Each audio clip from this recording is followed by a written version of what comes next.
So in this Canva tutorial video, I am going to be showing you guys how to add charts to your design here on Canva using the Canva desktop version. So the first thing you have to do is open up Canva. Now once that is done, just go to the left hand side of your screen, press on Elements right here to open up this Elements tab.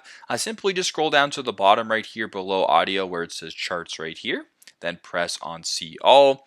Now, once you're here, you have a bunch of different chart options at your disposal. You have bar charts, line charts, pie and donut charts, area charts, scatter plot and dot charts, hierarchy charts, race charts, infographic charts, other charts, etc.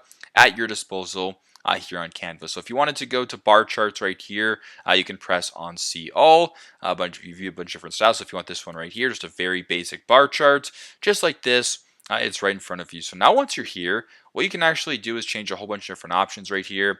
You can change the spacing.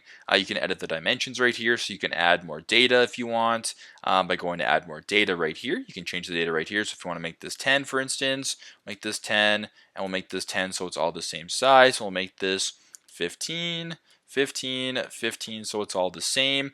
You can go to the settings as well. You can change the different information. You can change the colors if you want. So if you want this one to be red and this one to be black, you can do that as well. You can change the type of chart. So this can be like a row chart right here with the same data.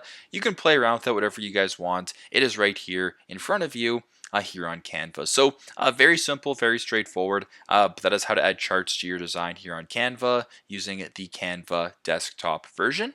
Thanks again for watching, and I hope this video helps.